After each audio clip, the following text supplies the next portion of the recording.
Capítulo 1 del programa, esta decisión de la Suprema Corte de Justicia estadounidense. Nueva decisión polémica de la Corte Suprema de Estados Unidos. En un fallo histórico, el organismo puso fin el jueves a los programas de discriminación positiva en las universidades. Sus 6 jueces conservadores dictaminaron que los procedimientos para la admisión en los centros universitarios basados en el color de la piel o el origen étnico de los solicitantes son inconstitucionales. Según el fallo, al que se opusieron los 3 jueces progresistas, el alumno debe ser tratado en función de sus experiencias como individuo, no en función de su raza. La política de discriminación positiva, promovida tras el movimiento por los derechos civiles de los años 60, permitió aumentar la proporción de estudiantes negros de origen hispanohablante o indios estadounidenses en las universidades. Pero siempre ha sido blanco de críticas en los círculos conservadores que la consideran opaca y racista. La nueva decisión fue aplaudida por conservadores como el expresidente republicano Donald Trump, quien indicó que los estudiantes podrán ahora competir en igualdad de condiciones y en base al mérito individual. La decisión de hoy hace retroceder décadas de precedentes y progresos trascendentales. Estoy de acuerdo con esa afirmación del disidente. El tribunal ha puesto fin de hecho a la discriminación positiva en las admisiones universitarias y estoy muy en desacuerdo con la decisión del tribunal. La nueva sentencia parte de una demanda presentada en 2014 contra los centros universitarios privados y públicos más antiguos de Estados Unidos, Harvard y la Universidad de Carolina del Norte. De aquí al territorio de la economía, con algunos datos que incluyen que se ajustó lo que creció la economía estadounidense en el correr, discúlpenme que volé con algo que tenía mucho volumen en el audífono. En todo caso, la economía estadounidense creció 2% en el primer trimestre del año y no 1.3% como se había reportado originalmente. Sumado esto a los datos del empleo que se han mantenido pero muy fuertes, con niveles que no se veían en décadas. Todo esto tiene significado por un lado positivo, por el otro lado potencialmente negativo. Para hablar del tema le digo bienvenido al economista Isaac Cohen. Señor, un gusto, mil gracias por acompañarme. Encantado, Pedro, como siempre. ¿Qué interpretación tienes, Isaac, de lo que son estos datos? Porque hace, no sé, 6 meses, la recesión está en la puerta, decían algunos, ¿verdad? Y va a ser una recesión muy dura, se va a caer mucho esta economía. No es la realidad y al mismo tiempo hay muchos economistas, no sé si te incluyes entre ellos, que están sorprendidos con lo que está pasando con estos datos. Pues yo me encuentro entre los sorprendidos porque la verdad es que el Banco Central ha metido freno muy fuerte a la economía, elevando la tasa de interés a más de 5%. Y a pesar de eso, la economía sigue generando empleos vigorosamente. Hay algunos precios que inclusive han disminuido, y lo cual es importante, especialmente los combustibles.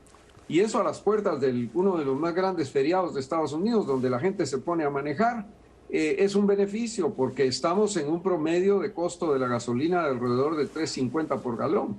Habíamos llegado a $5 por galón. Entonces, vemos una economía que se está restableciendo, pero la opinión autorizada de muchos es que todavía falta. La inflación ha llegado a 4%, el Banco Central la quiere llevar a 2%.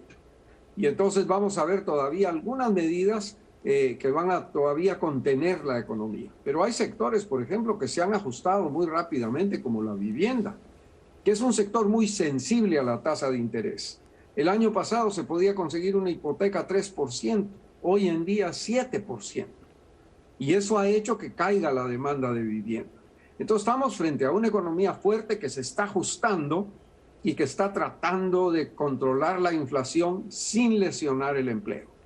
Que la historia dice que es casi imposible que ocurra eso, ¿verdad? Bueno, generalmente lo que pasa es que cuando la Reserva Federal empieza a frenar, la primera víctima es el empleo. Y ahora hemos visto esto de que la economía de Estados Unidos el mes pasado creó más de 350,000 empleos en un mes. Entonces, las cifras están contradiciendo las creencias. Y entonces lo que hay que ajustar son las creencias, porque los hechos son testarudos, ¿eh? Sin duda, sin duda. Ahora, ¿a qué atribuyes lo que está pasando en el sector del empleo? Bueno, había una demanda reprimida porque la caída que hubo durante la pandemia fue tremenda. Se perdieron 20 millones de empleos de un solo golpe. En un par de meses se vino abajo el empleo en Estados Unidos. Y eso se ha estado recuperando y la recuperación ha sido vigorosa, afortunadamente. Eso ha hecho que las empresas se ajusten, que la escasez de mano de obra llevó muchas empresas a apreciar mejor a sus trabajadores y a no dejarlos ir, porque saben lo difícil que es reemplazar a un trabajador en este momento. De manera que el mercado está favoreciendo el empleo. Y eso es, creo yo, lo que le está dando vigor a la economía. Y la baja de los precios, no hay que despreciar la caída de la gasolina, que la vuelvo a mencionar, es muy importante. Los huevos, por ejemplo, se habían ido para arriba, han caído considerablemente. Todas esas cosas se sienten en el bolsillo. Cuando hablamos también de los problemas que existieron en la llamada cadena de suministro, que en una etapa, bueno, hasta hace unos meses, había cosas que normalmente 2 años atrás se conseguían en 15 días o en un mes, y resulta que después había que esperar 6 meses para que llegaran repuestos, para que llegaran electrodomésticos, para que llegaran una cantidad de cosas por los problemas que existieron, por ejemplo, desde Oriente hacia Occidente para el transporte de mercadería. Efectivamente, esas cadenas de suministro se han restablecido. Hoy en día, un barco entre China y Estados Unidos, el costo del embarque ha bajado a menos de la mitad de lo que costaba durante la pandemia. Todo eso ayuda a flexibilizar los precios. Ayúdame con algo, Isaac, para don Juan, para doña María, mirando el programa. Bueno, estoy viendo lo que está pasando, en qué me perjudica, en qué me beneficia. No me refiero a hoy, la proyección a los próximos meses, digamos, para quien esté pensando en planificar algo, en tratar de poder ver un poquito más allá de lo que puede ser lo cotidiano. ¿Qué ves? ¿Qué les dirías? Hay que tener cuidado, sobre todo con el endeudamiento. Las tasas, por ejemplo, de endeudamiento de las tarjetas de crédito son muy altas y son muy flexibles. Y las tasas de interés, si no van a seguir subiendo, se van a mantener altas. Entonces el endeudamiento es muy arriesgado en este momento. Lo otro es esperar tal vez para comprar una casa, porque amarrar una hipoteca de 7% cuando se podía hacer por 3%, pues es mejor esperar. Y rentar hasta que se abra la posibilidad de una hipoteca más generosa. Y bueno, programar el gasto, gastar en lo que es importante y olvidarse de lo superfluo, o sea, olvidarse de lo que se puede prescindir, de lo que se puede posponer y gastar en lo esencial, en la salud, en la educación. Algo que me resulta fascinante con este juego de números, durante la pandemia disminuyó el consumo por razones obvias de una manera tremenda. Bueno, la pandemia oficialmente se fue la parte de la emergencia de salud, pero técnicamente todavía existe, pero no en aquellos niveles. Y entonces mucha gente salió como cuando nos atan y nos sueltan, corremos y tratamos de trepar a alturas que no habíamos llegado en otras ocasiones, en este caso con el gasto. Ay, voy a comprar esto, ay, voy a viajar aquí, ay, voy a hacer aquello. Y están empezando a llegar unos tremendos cuentones y sin embargo el consumo se mantiene en un nivel relativamente saludable. Efectivamente, la gente ahorró mucho dinero durante la pandemia.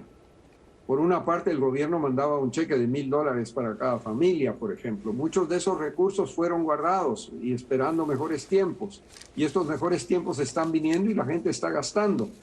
Había caído la demanda de servicios. No se podía ir a restaurantes, no se podía viajar, no se podía ir al teatro. Eso ha vuelto de nuevo y la gente está comenzando a gastar en servicios otra vez. Menos gasto en bienes, más gasto en servicios. Y eso ha hecho que la demanda se fortalezca considerablemente, que el consumo se haya mantenido. Un gran abrazo, súper agradecido de tenerte en el programa. Como siempre, Pedro, un gusto. Muy amable. El economista Isaac Cohen con nosotros contándonos un poco lo que refleja este panorama que apunta a un horizonte mucho menos pesimista que el que teníamos recientemente. Voy a un paréntesis. Al volver, leyes que entran en vigencia, en particular sobre inmigración, vamos a hablar del tema, y también un fallo judicial muy controversial.